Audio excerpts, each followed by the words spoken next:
The vast expanse of space twinkled with countless stars, each one a beacon of life in the endless void. For centuries, the galaxy had known peace.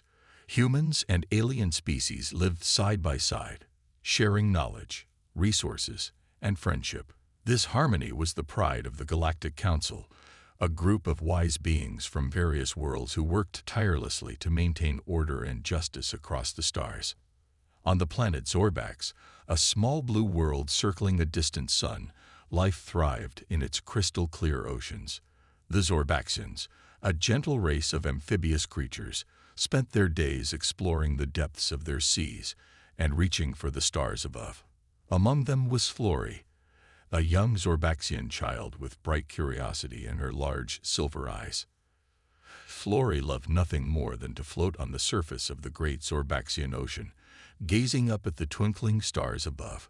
She dreamed of one day visiting Earth, the legendary home of humans, to learn about their strange ways and see their vast lands with her own eyes. Little did Flori know that her peaceful world was about to change forever. On a day like any other, as Flori played in the shallows with her friends, a massive shadow fell over the Zorbaxian capital city. The citizens looked up in awe and fear as an enormous spaceship, bearing the insignia of the Galactic Council, descended from the clouds. Panic spread through the city. The Zorbaxians had always been a peaceful race, never causing trouble or breaking intergalactic laws. Why would the Council send such a massive ship to their world? As the ship hovered above the central plaza, a booming voice echoed across the land. "People of Zorbax," it announced, "by order of the Galactic Council, your planet has been found guilty of harboring a dangerous alien fugitive. You have 1 hour to surrender this individual or face the consequences." The Zorbaxian leaders were shocked. They knew of no fugitive on their planet. They tried to communicate with the ship, to plead their innocence, but their calls went unanswered. As the hour ticked by, fear gripped the hearts of every Zorbaxian. Parents held their children close, elders prayed to their gods, and the leaders desperately searched for a way to save their people. With just minutes left, a group of council soldiers teleported into the city center. Their armor was sleek and intimidating, their weapons pointed at the cowering Zorbaxians. "Time's up," their leader growled. "Where is the fugitive?" In that moment, young Flori, driven by curiosity, swam closer to the soldiers. Her silver eyes widened as she took in their strange appearance. One of the soldiers noticed her approach and raised his weapon. "Stop!" shouted Flori's father, swimming frantically towards his daughter. But it was too late. A blinding flash of light erupted from the soldier's weapon. When it faded, Flori floated motionless in the water, her once bright eyes now dull and lifeless. The Zorbaxians watched in horror as their worst fears came true. The soldiers, seemingly satisfied with their act, teleported back to their ship. As they vanished, the massive vessel in the sky began to hum with energy. In the next few moments, chaos reigned. The Galactic Council ship unleashed a barrage of weapons upon the planet. Cities crumbled, oceans boiled, and the very core of Zorbax began to fracture. As their world collapsed around them, the Zorbaxians made a desperate attempt to evacuate. A handful of ships managed to escape the planet's atmosphere, carrying with them the last survivors of a once thriving civilization. Among the refugees was Flori's father, clutching his daughter's lifeless body. His heart was heavy with grief and anger, his mind reeling from the injustice they had suffered. As the survivors watched their homeworld explode behind them, a cold realization settled over them. The Galactic Council, once seen as a beacon of justice and peace, had revealed its true nature. They had destroyed an innocent world and murdered a child without hesitation or remorse. News of the tragedy spread quickly across the galaxy. On Earth, humans received the shocking information with disbelief and horror. The destruction of Zorbax and the death of young Flori would soon become the catalyst for a conflict that would reshape the very fabric of galactic society. The era of peace was over. A new age of vengeance and retribution was about to begin, and humanity would be at its forefront. The news of Zorbax's destruction spread across the galaxy like wildfire. On Earth, the reaction was swift and intense. Humans, who had long considered themselves partners in the galactic community, were shocked and horrified by the Galactic Council's actions. It was a quiet Tuesday afternoon when the first reports reached Earth. News channels across the globe interrupted their regular broadcasts with urgent updates. Smartphone notifications chimed in unison as social media exploded with the devastating news. In New York City, crowds gathered in Times Square, their eyes fixed on the massive screens overhead. The usually bustling square fell silent as images of the destroyed planet Zorbax flashed across the displays.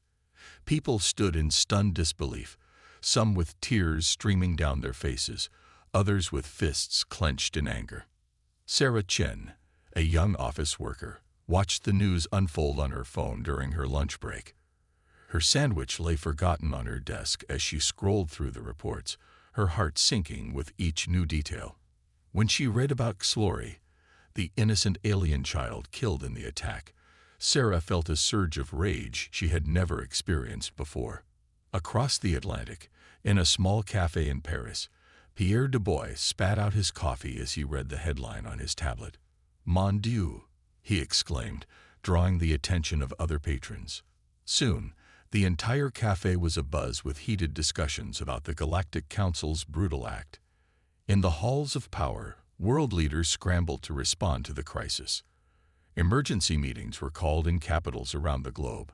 The United Nations Security Council convened an unprecedented late-night session to address the situation. U.S. President Evelyn Hawkins stood behind her desk in the Oval Office, her face grim as she addressed the nation. "My fellow Americans," she began, her voice steady but tinged with anger, "today we have witnessed an act of unspeakable cruelty and injustice.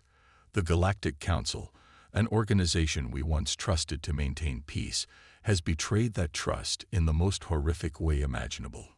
As President Hawkins spoke, millions of Americans watched, their emotions a mix of sorrow, anger, and fear.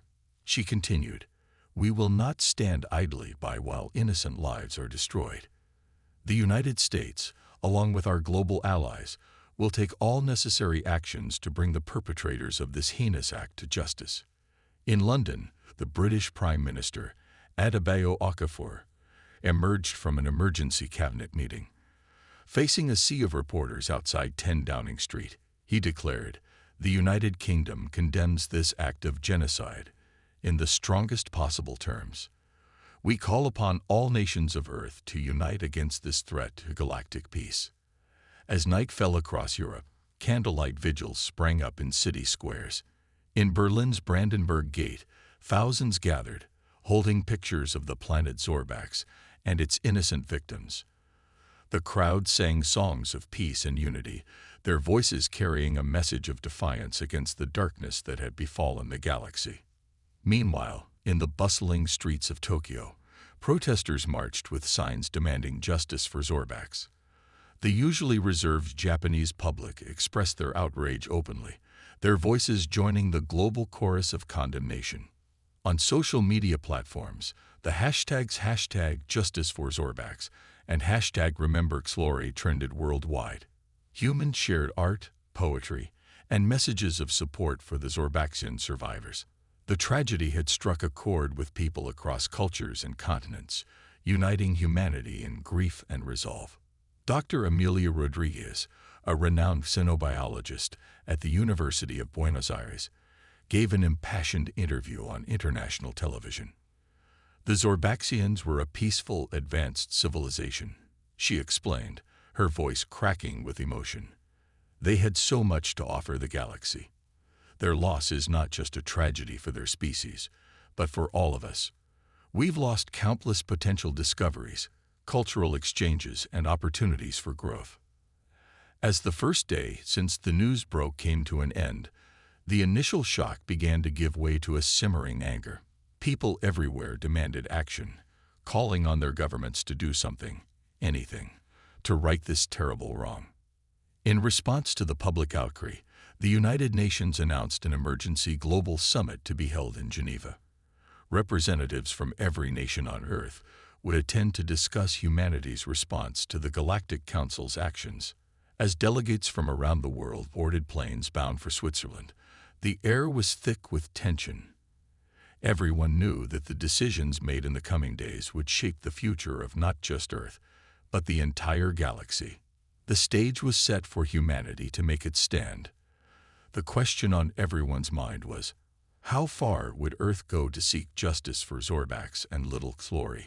The answer would soon shake the foundations of galactic society. As the galaxy reeled from the destruction of Zorbax, a small battered spacecraft limped towards Earth. Inside, huddled in a makeshift life support pod, was Zarlax, the last known survivor of the Zorbaxian race. Zarlax had been off-world when the tragedy struck, working as a deep space researcher on a remote asteroid.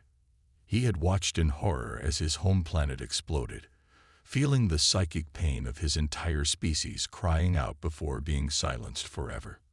Earth's advanced detection systems picked up the approaching craft.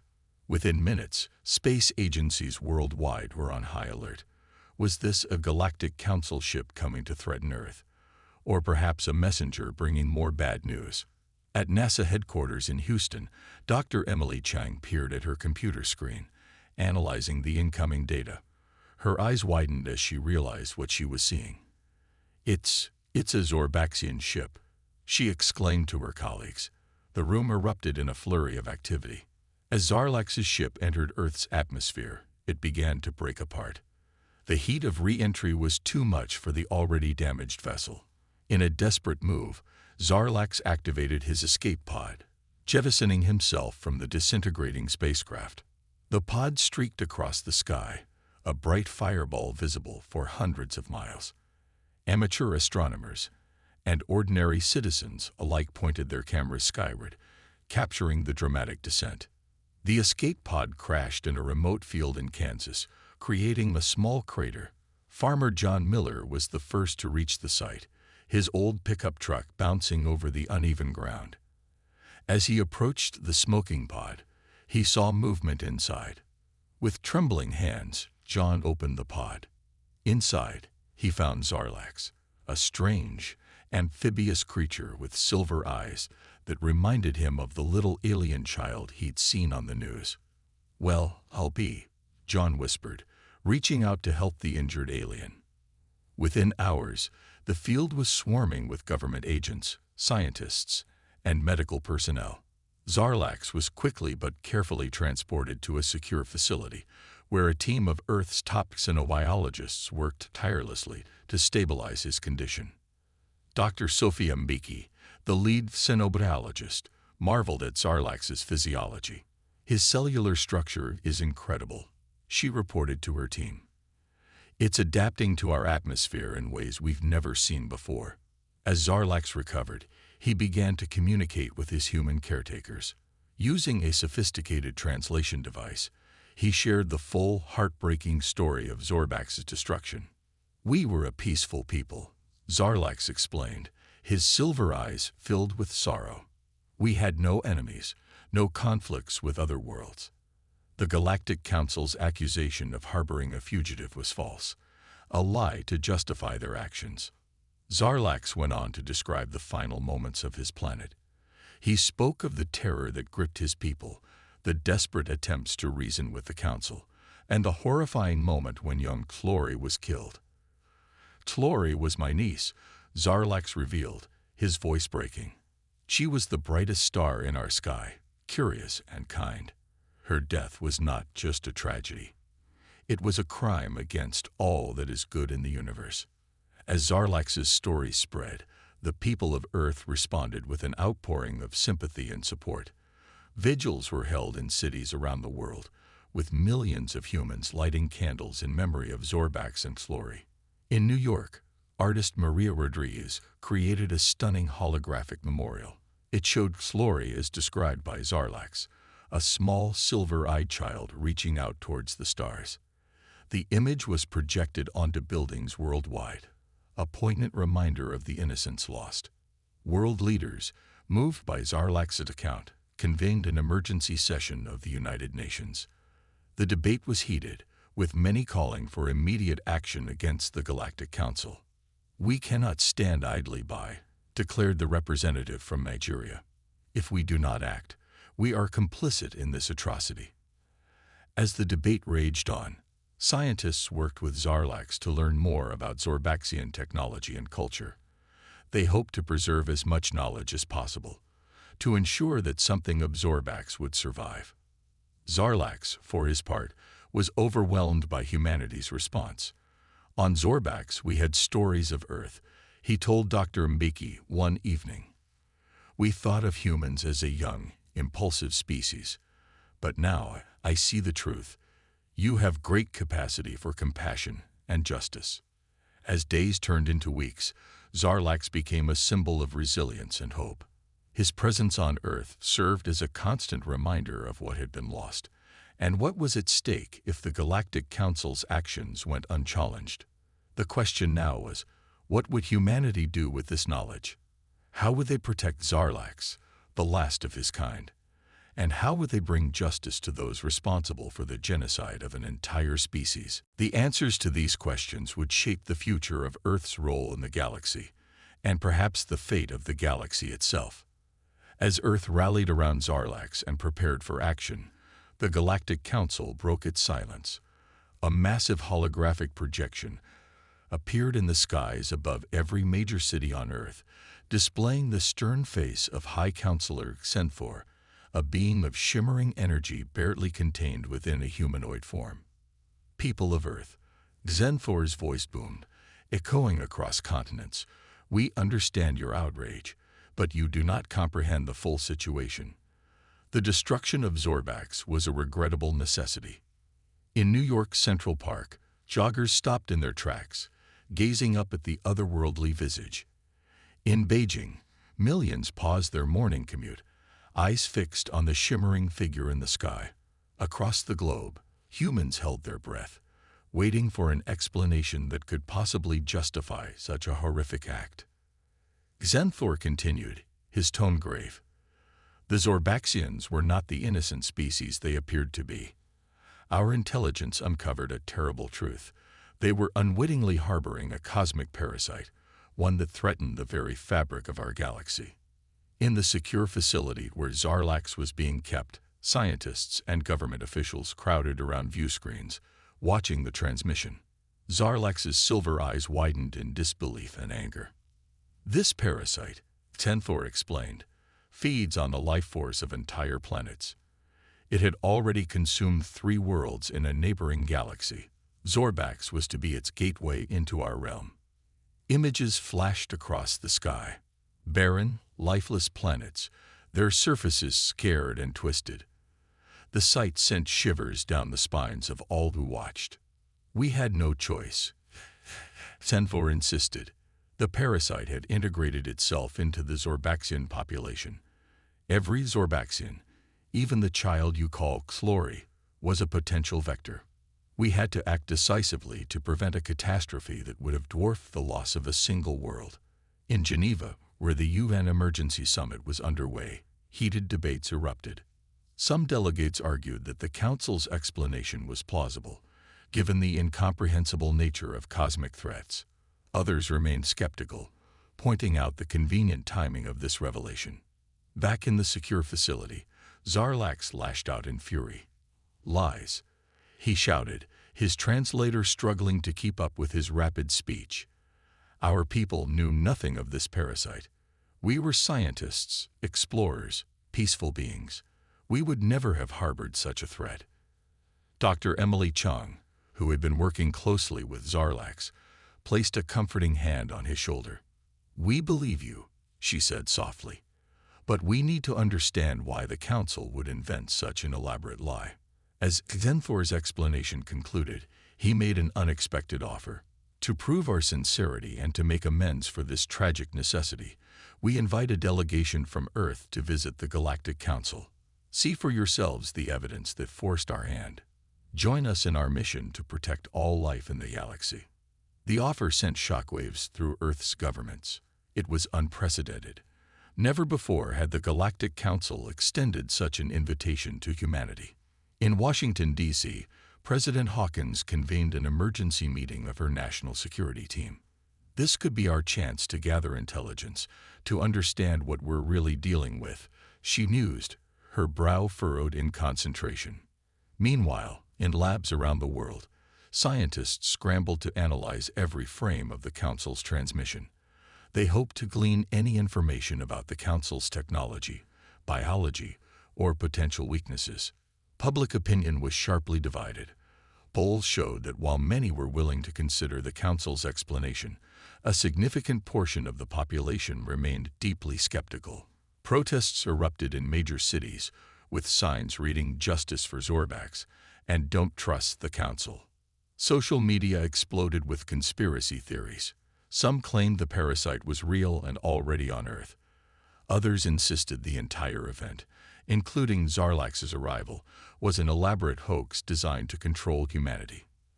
As the day wore on, world leaders found themselves facing a monumental decision. Should they accept the Council's invitation and risk walking into a trap? Or should they refuse and potentially miss a chance to uncover the truth? In the secure facility, Zarlax watched the unfolding events with a mix of hope and trepidation. He knew that whatever humanity decided, the fate of his people, and perhaps the entire galaxy, hung in the balance. As night fell across the Earth, one question burned in every mind. What was the truth behind the destruction of Zorbax, and how far would humanity go to uncover it? While the world's attention was focused on the Galactic Council's invitation, deep beneath the Rocky Mountains, a secret project was underway. In a vast underground complex known only as the Vault, Earth's brightest minds had been working tirelessly on a weapon that could change the balance of power in the galaxy. Dr. Samantha Carter, a brilliant physicist with wild graying hair and piercing blue eyes, stood before a massive holographic display. The image showed a device unlike anything seen before, a swirling vortex of energy contained within a sleek metallic frame. "The quantum disruptor is almost ready," Dr. Carter announced to the room of scientists and military personnel. "With this, we can neutralize any threat, even one as powerful as the Galactic Council." General Marcus Stone, a tall, imposing figure with a scared face, stepped forward. "How sure are you that it will work, Doctor?" he asked, his voice gruff but tinged with hope. Dr. Carter's eyes gleamed with confidence. "We've harnessed the power of quantum entanglement. This weapon can unravel the very fabric of space-time around its target. Nothing can withstand it." As they spoke, teams of engineers and scientists scurried around the massive chamber, making final adjustments to the quantum disruptor. The air crackled with electricity and anticipation. Meanwhile, in a secure room adjacent to the main chamber, a young prodigy named Aisha Khan worked furiously at a computer terminal. Her fingers flew across the keyboard as lines of complex code scrolled by. "The AI targeting system is online," Aisha called out, her voice filled with excitement. "It can predict and counteract any evasive maneuvers, even at a galactic scale." Back on the surface, world leaders debated the Galactic Council's invitation, unaware of the secret weapon being perfected beneath their feet. In the White House Situation Room, President Hawkins listened intently as her advisors argued the pros and cons of accepting the Council's offer. "Madam President," her Secretary of Defense urged, "we should stall for time. Our asset in the vault is almost ready." President Hawkins nodded slowly, her mind racing with the implications. She knew that the existence of the quantum disruptor could change everything. But was humanity ready to wield such power? Back in the vault, Dr. Carter and her team faced an unexpected challenge. During a test firing, the quantum disruptor's energy core began to destabilize. Alarms blared as scientists rushed to contain the surging power. Dr. Carter's face was illuminated by the pulsing blue light of the unstable core as she worked frantically to regain control. "We need to vent the excess energy," she shouted over the chaos. "Aisha, can you reroute it through the auxiliary systems?" Aisha's fingers became a blur as she reconfigured the system on the fly. "Done," she yelled back. "Venting now." A massive burst of energy shot through the facility's venting system, erupting from a hidden outlet on a mountainside. The night sky lit up with an eerie blue glow, visible for miles around. In a small town nearby, residents stepped out of their homes, gazing in wonder at the strange light. Social media exploded with photos and videos of the phenomenon, sparking new waves of speculation and conspiracy theories. As the crisis in the vault was averted, Dr. Carter slumped into a chair, exhausted but relieved. "That was too close," she muttered, wiping sweat from her brow. General Stone approached her, his face stern. "Doctor, we're running out of time. The world leaders need to know they have options beyond diplomacy." Dr. Carter nodded grimly. "You're right, but we need to be certain it's safe. One more test, then we can reveal our ace in the hole." As dawn broke over the Rocky Mountains, the team in the vault prepared for their final test. The fate of humanity's secret weapon, and perhaps the galaxy itself, would be decided in the next few hours. In Washington, D.C., President Hawkins received an encrypted message. "The Eagle is ready to soar." Her eyes widened as she realized the implications. It was time to inform the other world leaders about the quantum disruptor. As she prepared for the most important video conference of her life, President Hawkins couldn't help but wonder, would this secret weapon be humanity's salvation, or would it lead them down a path of destruction? The next few days would determine the course of human history and their place in the galactic community. The tension in the United Nations General Assembly Hall was palpable. World leaders sat in stunned silence as they watched the classified footage of the quantum disruptor in action. On the massive screen, a test asteroid shimmered and then vanished into nothingness, leaving not even dust behind. President Hawkins stood at the podium, her voice firm. "This is our answer to the Galactic Council's brutality. We now have the power to defend ourselves and seek justice for Zorbax." The assembly erupted into a mixture of cheers and concerned murmurs. The Chinese president leaned forward, his brow furrowed. "But can we control such power? Are we not risking becoming the very monsters we seek to punish?" Before anyone could respond, alarms blared throughout the building. The UN Secretary General rushed to the podium, his face pale. "We've just received word. The Galactic Council fleet has entered our solar system." Panic gripped the room as leaders scrambled to contact their respective military commands. President Hawkins' voice cut through the chaos. "We have no choice now. We must strike first." Thousands of miles away, in the secret vault facility, Dr. Carter and her team worked feverishly to prepare the quantum disruptor for its first real combat situation. Aisha's fingers flew across her keyboard, inputting last-minute adjustments to the targeting system. "Energy core stable," Dr. Carter called out. "Targeting system online. We're ready to fire on your command, General." General Stone stood rigidly before a bank of monitors showing the approaching Galactic Council fleet. His scarred face was illuminated by the glow of the screens as he gave the order. "Fire." A low hum filled the air as the quantum disruptor powered up. The mountain above the vault facility split open, revealing the massive weapon. It rose slowly into the sky, its metallic surface gleaming in the sunlight. In space, the Galactic Council fleet advanced, their ships sleek and impossibly large. High Counselor Vengeful stood on the bridge of the flagship, his energy form flickering with anticipation. "At last," he mused, "we will bring these upstart humans to heel." Suddenly, alarms blared on the Galactic Council ships. "Unknown energy signature detected," a crew member shouted. Vengeful's form pulsed with surprise and then fear as he saw the quantum disruptor's beam streaking towards them. The beam struck the lead ship, enveloping it in a swirling vortex of energy. For a moment, the massive vessel seemed to stretch and distort, as if reality itself was unraveling around it. Then, in a blinding flash, it vanished completely. Back on Earth, cheers erupted in the vault as the first shot hit its mark. But the celebration was short-lived. "Multiple targets incoming," Aisha shouted, her eyes wide as she stared at her screen.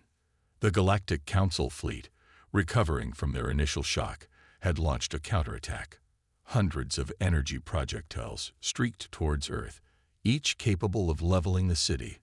"Redirect all power to the defensive shield," Dr. Carter yelled, her hands flying over the controls. A shimmering energy barrier materialized around the planet just as the first projectiles hit. The impacts were devastating. Although the shield held, the shockwaves caused earthquakes and tsunamis across the globe. In cities worldwide, people huddled in fear as the ground shook and the sky lit up with otherworldly energies. In orbit, Zarlax watched the battle unfold from a hastily constructed space station. His silver eyes reflected the flashes of weapons fire. "So much destruction," he whispered, his heart heavy with the memory of his own world's fate. The battle raged for hours. The quantum disruptor fired again and again, each shot erasing another Council ship from existence. But the Council's fleet seemed endless, and Earth's defenses were beginning to falter. In a desperate move, President Hawkins authorized the use of all of Earth's conventional weapons alongside the quantum disruptor. Nuclear missiles streaked into space, joining the fray in a desperate attempt to turn the tide. As the conflict reached its peak, a blinding light suddenly engulfed both fleets. When it faded, a new group of ships had appeared, sleek, organic-looking vessels unlike anything seen before. A transmission echoed across all frequencies, in all languages simultaneously. "This conflict ends now. We are the Guardians, and we will not allow the galaxy to be torn apart by your war." The battle came to an abrupt halt as both Earth and the Galactic Council found themselves faced with an entirely new and unknown power. The fate of the galaxy now hung in the balance, with the mysterious Guardians holding the scales. As the dust settled, and the weapons fell silent, one question burned in every mind. What would these Guardians do next, and how would it change the future of all species involved in this cosmic conflict? The arrival of the Guardians had brought an abrupt end to the battle between Earth and the Galactic Council. Now, representatives from all sides found themselves aboard the Guardians' massive mothership, a structure that seemed to defy the laws of physics with its shimmering, ever-changing architecture. In a vast, circular chamber, President Hawkins stood alongside Dr. Carter and Zarlax. Across from them, High Counselor Zenfor's energy form pulsed with a mix of anger and fear. Between the two groups stood a Guardian, a being of pure light that somehow managed to look both ancient and youthful at the same time. "Your conflict threatens the very fabric of the galaxy." The Guardian's voice resonated in their minds. "We have watched and waited, hoping you would find a peaceful resolution. But now we must intervene." President Hawkins stepped forward, her voice steady despite her awe. "We fought to defend ourselves and to seek justice for the destruction of Zorbax. How can we trust the Galactic Council after what they've done?" Zenfor's form flared. "We acted to protect the galaxy from a grave threat. The humans do not understand the complexities of cosmic governance." The Guardian raised a hand, silencing both parties. "Your perspectives are limited by your experiences and fears. Let us show you the truth." Suddenly, the chamber transformed. They found themselves floating in space, witnessing the history of the galaxy unfold around them. They saw the rise and fall of countless civilizations, the birth and death of stars, and the delicate balance that kept the cosmic chaos at bay. As the visions progressed, a terrible truth was revealed. The parasite that the Galactic Council had feared was real, but it was not what they had thought. It was a cosmic entity that fed on conflict and destruction. The more advanced civilizations fought each other, the stronger it grew. "Your war was feeding it," the Guardian explained. "The destruction of Zorbax, the development of the quantum disruptor, the battle you just fought.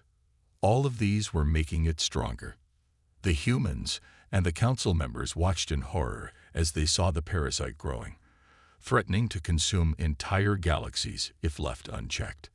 As the vision faded and they found themselves back in the chamber, a heavy silence fell over the group. Zarlax was the first to speak, his silver eyes glistening with tears. "All this time, we were all being manipulated by a force we couldn't even see. Dr. Carter's scientific mind raced with the implications. Our weapons, our fears, our desire for vengeance. They were all part of its plan. The Guardian nodded solemnly. Now you understand. The question is, what will you do with this knowledge? President Hawkins and Centaur looked at each other, centuries of mistrust and recent hostilities hanging between them. Slowly, President Hawkins extended her hand. "We've been played for fools," she said. "Perhaps it's time we started working together instead of fighting each other." Centaur's energy form shifted, taking on a more humanoid shape. He reached out and took President Hawkins' hand. "Agreed. We have much to learn from each other if we're to face this threat." The Guardian's form brightened, a sense of approval emanating from it. This is the first step towards a new galactic order, one based on understanding and cooperation, rather than fear and domination. Over the next few weeks, momentous changes swept across the galaxy. The Galactic Council was reformed, with Earth given a seat at the table. The quantum disruptor was dismantled, its technology studied and repurposed for peaceful exploration of the cosmos. Zarlax, as the last of the Zorbaxians, became a key figure in the new galactic diplomacy, his experiences serving as a constant reminder of the cost of misunderstanding and fear. On Earth, humans looked to the stars with new eyes. The knowledge that they were part of a larger galactic community brought both excitement and responsibility. Schools began teaching alien languages, and cultural exchange programs were established with dozens of worlds. As for the cosmic parasite, a joint task force was formed to study and find ways to weaken it. Scientists from across the galaxy, including Dr. Carter and her team, worked tirelessly to develop methods to promote harmony and understanding, starving the entity of the conflict if fed upon. 1 year after the Great Battle, representatives from every known sentient species gathered on a newly constructed space station to sign the Galactic Concordat. This historic document established laws to protect all forms of life and promised mutual aid and peaceful resolution of conflicts. As President Hawkins, now serving as Earth's first galactic ambassador, put her signature on the document, she couldn't help but smile. The road ahead would be challenging, but for the first time in galactic history, all species were united in a common cause. The stars, once a battlefield, now beckoned as a frontier of cooperation and discovery. A new age had dawned, and the galaxy would never be the same again.